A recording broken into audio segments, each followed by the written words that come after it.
পার্লামেন্টকে ক্ষমতায়ন করতে চাই। আপনি who's the powerful, parliament or NCC? কে শক্তিশালী?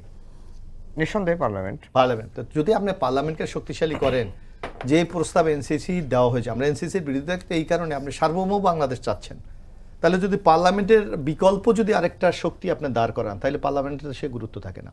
কিন্তু বিএনপি সাংবিধানিক নিয়োগ কমিটির ব্যাপারে তো বিএনপি কোনো আপত্তি করেনি যে আপনি নামটা চেঞ্জ করে আপনি এটা করেন, কিন্তু আপনি সংসদের প্যারালাল কোনো সংগঠন আপনি দাঁড় করাবেন না, তাহলে সংসদ অকার্যকর হয়ে যাবে। হান্নান মাসুদ অনেকগুলি কথা বলেছে, যে কথাগুলির সাথে আমরা কেন দ্বিমত করি। কারণ ওনারা বলছে সংবিধান ছুঁড়ে ফেলে দিতে হবে, নতুন সংবিধান রচনা করতে হবে।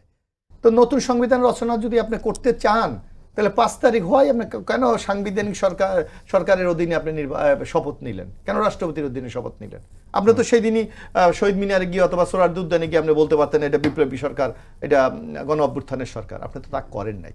আপনি একদিন সংবিধানকে আপনি আপহোল্ড করবেন, অন্যদিকে বলবেন যে আমি সংবিধান মানি না, এটা তো সব বিরোধিতা। বিএনপি এই জায়গায় বিএনপির অবস্থানে যে it is the Democratic government, আপনি যা কিছু করেন গণতন্ত্রের মধ্যে, সংবিধানের মধ্যে আপনাকে করতে হবে। তো সংবিধানের মধ্যে করতে হলে কি হবে? আপনাকে অ্যামেন্ডমেন্টের মাধ্যমে যেতে হবে। এখন আপনি যে কথাটি বলেছেন যে আমরা যে কোনো প্রস্তাবে ওকে করলাম, যে বিএনপি মেনে নিল, কিন্তু এটা অনুমোদন দেবে কি, আইনে পরিণত করবে কে?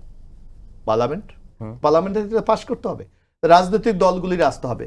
এখানে হান্নান মাসুদ অনেকগুলো কথা, যে বাংলাদেশের আপনি রাজনৈতিক পরিসংখ্যান দেখেন, বাংলাদেশের, আমি জনগণের প্রতি শ্রদ্ধা রেখেই বলতে চাই, বাংলাদেশের সকল রাজনৈতিক দল কি, জনগণ কি সবাইকে সমভাবে কি সমর্থন করে? ম্যান্ডেট দেয়? দেয় না। সুতরাং যে দলগুলিকে ম্যান্ডেট দেবে তার দেশের প্রতি একটা দায়বদ্ধতা আছে। আমি হান্নান মাসুদদেরকে, আমি আশ্চর্য ব্যাপার, ওনারা চায় আগামী দিনে অবাধ সুস্থ নিরপেক্ষ নির্বাচন হয়। তাহলে একটা নির্বাচন করতে হলে নির্বাচন কমিশনকে আপনার শক্তিশালী করতে হবে, তার কোথায় দুর্বলতা আছে সেগুলিকে রিপেয়ার করে একটা শক্তিশালী নির্বাচন করতে হবে। 10.5 মাস হয়ে গেল, আপনার তো নির্বাচন কমিশন সম্বন্ধে কোনো আলোচনাই নাই। আপনি কি করবেন? তাহলে অর্থাৎ আপনার টার্গেট হলো নির্বাচনকে পিছিয়ে দেওয়া। আপনি কেন নির্বাচন কমিশন নতুন আইন করছেন না? স্বাধীনতার 54 বছরে আপনি এখনো পর্যন্ত একটা আইন করতে পারলেন না। নির্বাচনে যদি কেউ অনিয়ম করে, দুর্নীতি করে, আজকে হাবিবুল আওয়ালকে আপনি কি একটা ফৌজদারি মামলা গ্রেফতার করেছেন। কিন্তু আমার যদি নির্বাচন কমিশন আইনে এই ব্যবস্থা থাকে, যদি নির্বাচন কমিশন তার দায়িত্ব পালনে ব্যর্থ হয়, তার বিরুদ্ধে এই ধরনের শাস্তিমূলক ব্যবস্থা গ্রহণ করা যাবে।